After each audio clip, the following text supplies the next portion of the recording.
Welcome back, everybody, for another deep dive. This time, we're going to be looking at something that affects a lot of us, as we get older, or maybe our parents or loved ones as they get older. And that is falls. Mhm. And I know what you're thinking, falls. That's not very exciting. Hey. But the science behind senior falls is actually way more interesting than you might think. Yeah. So we're taking a look today at this article from Psychology Today called The Life-Threatening Fall. Expect one if you're 65 or older. Oh, wow. Kind of a scary title. Yeah. It was just published December 4th, 2024, very recently, and written by Dr. Stan Goldberg. Okay. He's a professor emeritus at San Francisco State University, Got it. and he's got some firsthand experience with this topic, as we'll hear. Okay. So if you're over 65 or if you have a loved one in that age group, this is definitely the episode for you.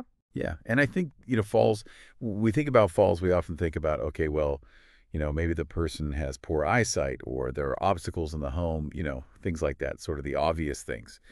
But today we're going to explore a fascinating theory about the disruption of what are called automatic behaviors Okay. and how that can lead to falls. That's really interesting. And, this article threw out a statistic that really caught my attention. It said that you have a 25% chance of a serious fall Wow. every year if you're over 65. Gosh, that's huge. That's 1 in 4. Yeah, it's a really big number. I mean, just think about that. Like if you have, if you're over 65 and you have 3 friends Yeah. who are also over 65, statistically, one of you is going to have a serious fall Right. every year. That really highlights just how important this topic is and how serious of an issue falls can be. Yeah. And, the CDC is actually reporting that it's getting worse, this trend. It's not getting better. Oh, wow. Over, 25% of adults 65 and older will fall this year alone. About 3.5 million of those people will require emergency care. Wow. And it's not just bumps and bruises here. Falls are actually the leading cause of injury-related death for this age group. So we're not talking about just, I tripped over the rug or something like that. Right. This is serious stuff. Yeah. Yeah, absolutely. So I'm really curious about these automatic behaviors that you mentioned. Could you kind of break down, what those are and why they're so important in this context? Sure. So think about, something that you do every day without even thinking, like walking or reaching for your coffee or even, driving a familiar route to work. Right. These are considered automatic behaviors. They seem really simple, but they're actually quite complex chains of movement. Oh, interesting. But, through repetition, our brains actually create patterns and we execute these actions really smoothly and really almost without any conscious thought. So it's like our brain is running like a mini program in the background. Right, yeah. That's freeing up our mental bandwidth for other things. It's pretty incredible, actually, how our brains are able to do this. Yeah, and the article actually uses this great example of Steph Curry, the basketball player. Oh, yeah. His pregame routine involves taking at least 500 shots. Wow. Now imagine just, the complexity of sinking a three-pointer. Right. Through years and years of practice, his brain has essentially chunked these movements into an automatic program. Oh, interesting. And that's really how he becomes so consistent. Yeah, it's amazing. So walking, something that we all take for granted, is essentially one of these automatic programs. So what happens when that programming gets disrupted? Well, our brains are constantly sending signals to our legs and feet, right, to control our movement. And this signal transmission usually happens really quickly in a fraction of a second, but even a slight delay, we're talking milliseconds, can make a big difference. Wow. So imagine, you're walking completely on autopilot and suddenly something unexpected happens. Maybe a squirrel darts across your path. Oh, no, not the squirrel. Right. Oh, I can see it now. And if your brain signal to stop walking is delayed, even just slightly, you might not be able to react quickly enough to adjust. And that's when the fall can happen. Oh, wow. And what's really interesting is that, as we age, our nervous systems go through these changes that might contribute to these delays. Right. I hadn't really thought about it that way before. It's really eye-opening to think about, how these tiny delays can really increase the risk of falling. And it sounds like even, someone who knows all about this can still be vulnerable The article mentions that Dr. Goldberg himself actually took a tumble and tore his meniscus because of this delayed reaction. Yeah, he was walking along, minding his own business, and suddenly a pack of puppies ran in front of him. Puppies. Yeah, puppies. Now that's a hazard that I wouldn't mind encountering. Right. Well, it wasn't so fun for Dr. Goldberg. He couldn't stop his automatic walking pattern in time and took a spill. And it's just a reminder that it can happen to anyone, even people who study this, who know about this. Yeah. And it makes you wonder, have you or someone you know experienced a fall that seemed to come out of nowhere?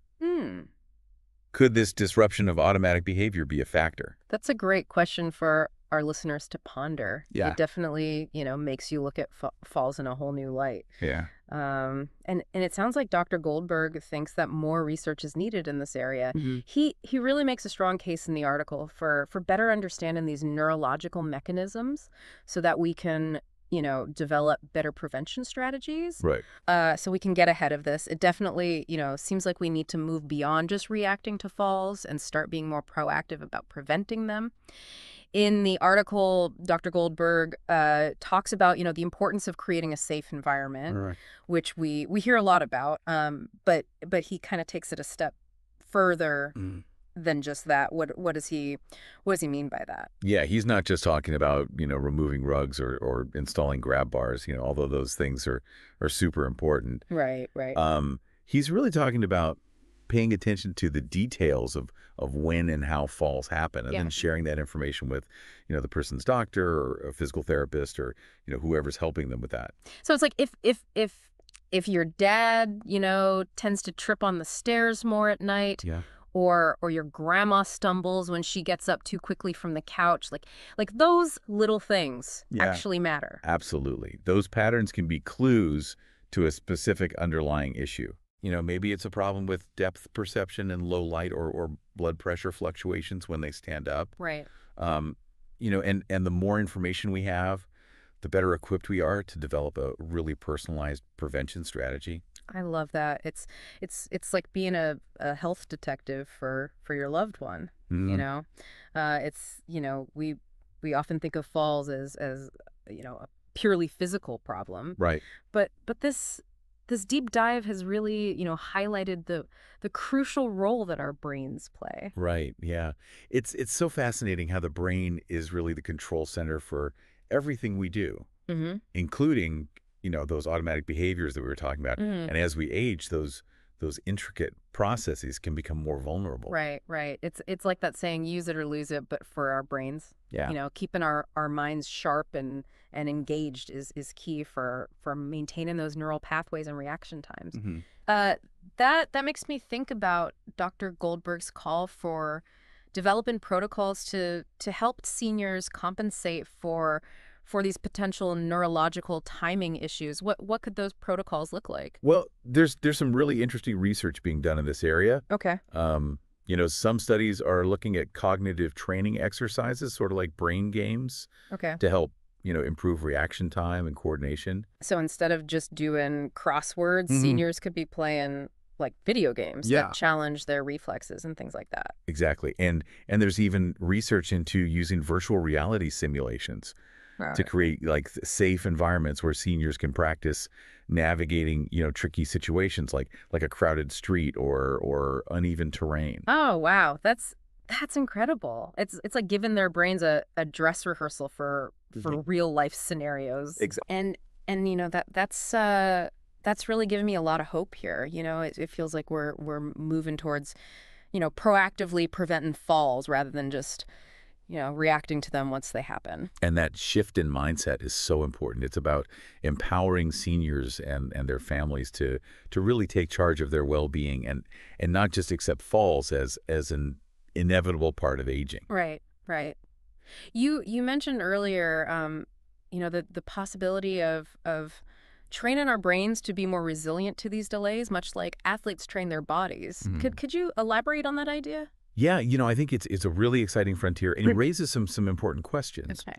But imagine, personalized brain training programs that specifically target the neural pathways involved in balance and coordination and reaction time. Oh, wow. It's like a workout routine for your brain. I love that analogy. So instead of, lifting weights, we're strengthening those neural connections. Exactly. And just like with physical training, it would require, consistency and effort, but the potential benefits could be huge. Yeah.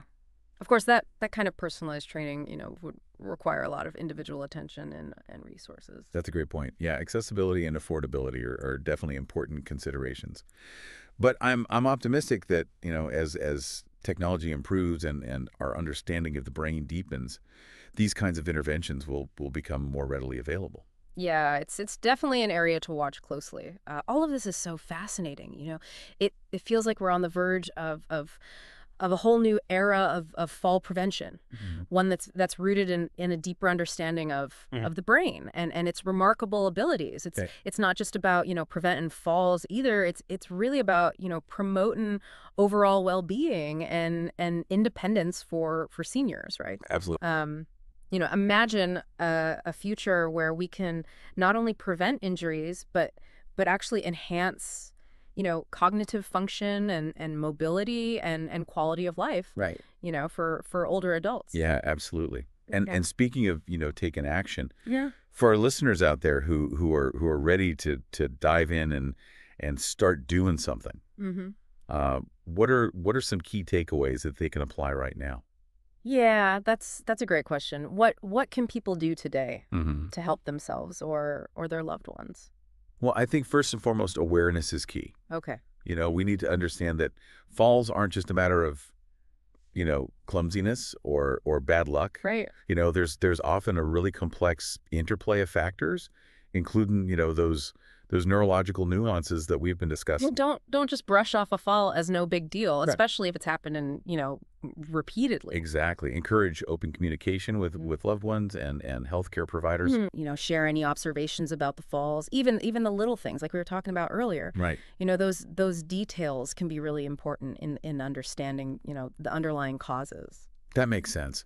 So while we, wait for those personalized brain training programs to become, widely available, Mhm. what are some things that we can do today to keep our brains and bodies, sharp? Well, the good news is that a lot of what's good for our overall health is also good for fall prevention.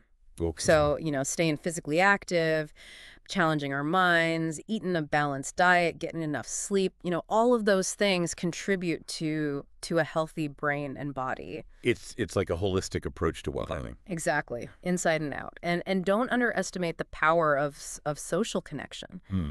Staying connected with friends and family, being involved in the community, Hmm. all of that helps keep our minds, active and engaged. It's about creating a lifestyle that supports, physical and mental agility Hmm. as we age. Exactly. And it's never too late to start. No matter your age, there's always something you can do to improve your balance and coordination and reaction time. Well, I don't know about you, but I'm feeling inspired to step up my brain game Me too. after this after this deep dive. Yeah, it's amazing what we're learning about the incredible capabilities of the human brain Mm. and what we can do to keep it healthy.